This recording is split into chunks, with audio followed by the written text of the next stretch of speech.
Theresa May has been our Prime Minister for just over 3 months now, and in that time she's had already 5 complete train wrecks of policy.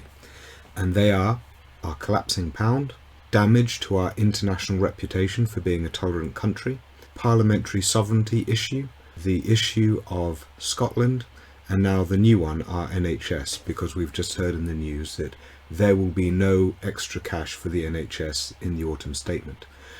And all of these problems are flaring up, and they all have a common theme, which is Theresa May herself exacerbating them all through her very flippant, her very glib attitude about the destruction that she is causing.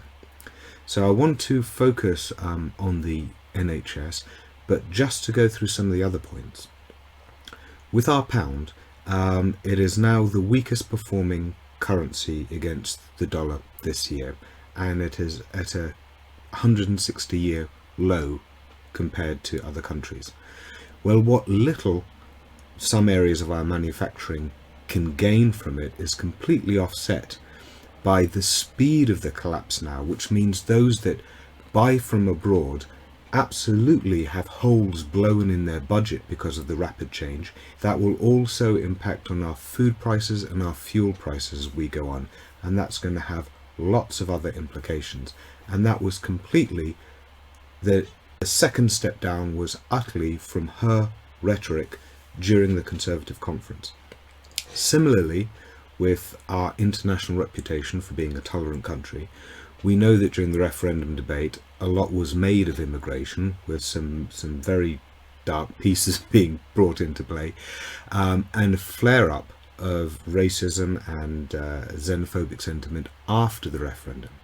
Now, rather than acknowledging that there are issues but pushing back against the most xenophobic sentiments, she doubled down on them, she owned them, and through rhetoric about red lines on immigration, or lists of foreigners for naming and shaming, or not needing foreign doctors and looking to replace them, or now cutting back on international students, through all of that, throwing red meat to the UKIP audience, the world has seen that our national policy is now something that is very xenophobic, and that's going to take many, many years to correct, and that damage was done by her. Thirdly, with parliamentary sovereignty, she has utterly interpreted herself what Brexit means, and ironically, the primary concern of those that voted for Brexit was issues of our sovereignty, namely our parliamentary sovereignty, and she has steamrolled over that. Similarly, with the fourth point about Scotland, their overwhelming mandate to remain has been utterly steamrolled by her policy, and that is starting to flare up in her face now, and as economic hardship kicks in, that will only get exacerbated. But now on to the NHS, because that's the news story from earlier today, which was that Theresa May went to meet the heads of English NHS, I believe, and told them quite bluntly that there would be no new money, despite their needs for some 22 billion more. They were told quite flatly that there would be no new money for the NHS in the autumn statement. So let's think about what that means. Firstly, the red bus.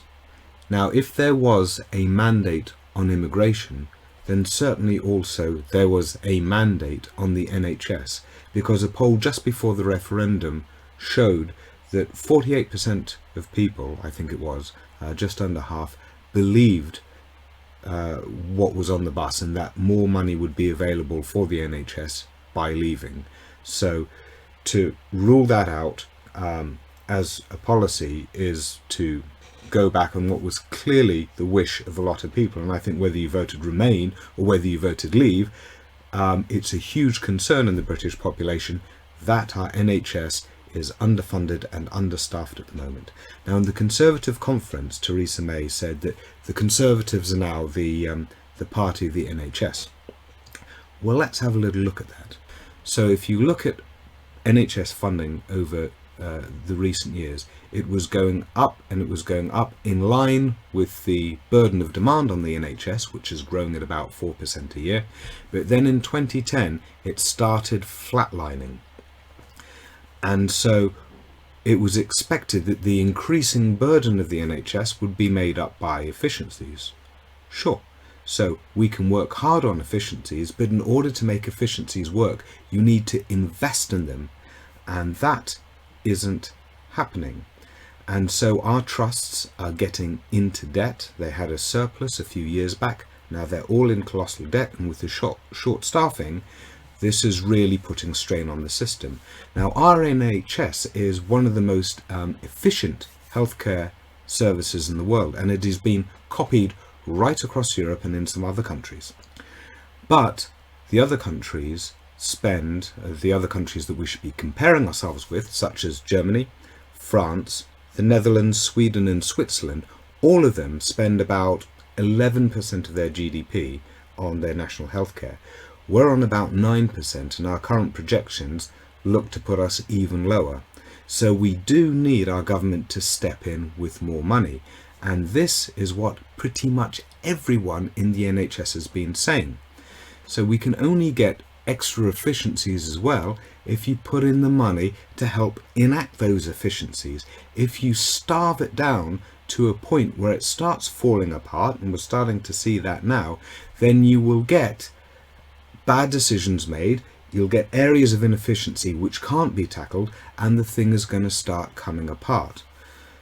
So that could happen this winter, because every winter you have increased burden on A&E departments, especially respiratory diseases in the elderly.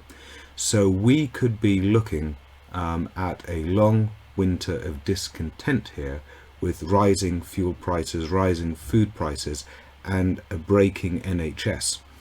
I think that Theresa May's policies so far have been draconian and destructive, and they can't go on like that. So what our role has to be in all of this is we have to fight for that which will preserve our country in a healthy way. We have to fight against hard Brexit, which is absolutely damaging the future economy for ourselves and our children. It's stopping investment, it's encouraging people to leave, it's stopping our international reputation and the free flow of people.